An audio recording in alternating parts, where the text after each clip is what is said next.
This is KTSM 9 News. Breaking news.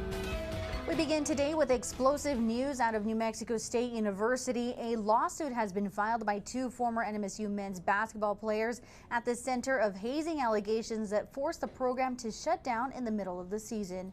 Good afternoon, I'm Stephanie Shields. The lawsuit is providing new details on multiple alleged assaults, one of which took place on a team bus on the way to UTEP. KTSM 9 Sports Director Colin Deaver joins us in the studio this afternoon. And Colin, some very disturbing details as you go through this 28-page lawsuit.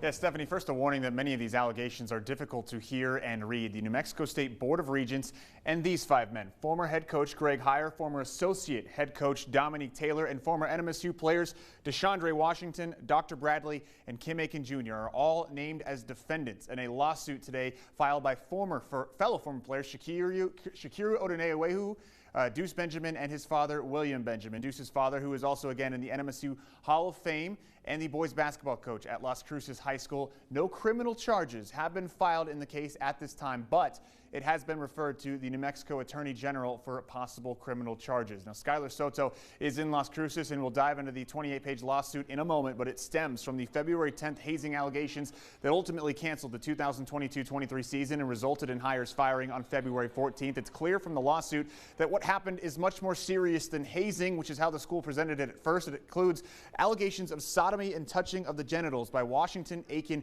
and Bradley on a team bus trip to a game at UTEP, as well as an incident at a hotel where Washington pulled Benjamin into a room and forced him to remove his clothes, at which time he grabbed Benjamin's scrotum in front of a group of women who were also in the hotel room. According to the lawsuit, Greg Heyer was informed multiple times about these alleged incidents. He said he would step in, but never did. Additionally, when Odunewu told Dominique Taylor about the incidents, Taylor allegedly laughed at him and said, "What do you want me to do?"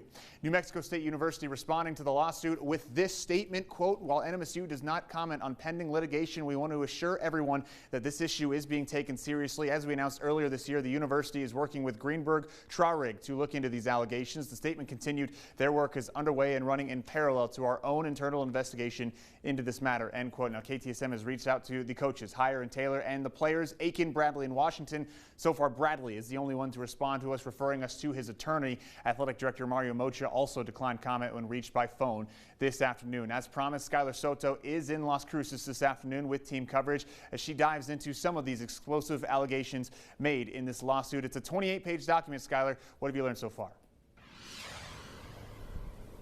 Well, Colin, of course, some of these details in this lawsuit are graphic and can be disturbing as they describe parts of the male anatomy. And of course, they are graphic and disturbing in regards to alleged sexual assault. Now, according to court documents, on one occasion during the summer of 2022, Shaq was taking a shower in the Aggie locker room when Bradley and Kim Aiken Jr. ripped the shower curtain aside. They forced Shaq to spin around and do squats as they slapped his buttocks. Dr. Bradley filmed the episode, and Shaq was traumatized by the event. And from that point on, after practices, Shaq tried to be the first person in the locker room so that he could get out before Aiken, Bradley, and Washington came in, and he could not always avoid them. Now, the three plaintiffs, William Deuce, William Benjamin, and Shakira Odunewu, are requesting amounts to reasonably compensate each of their damages, punitive damages, the cost of suit, pre- and post-judgment interest, any attorney fees, and any other additional fees, and relief, that the court just can get proper relief whether they deem it pre and just. Live at the Pan American Center, Skylar Soto. Colin, back to you.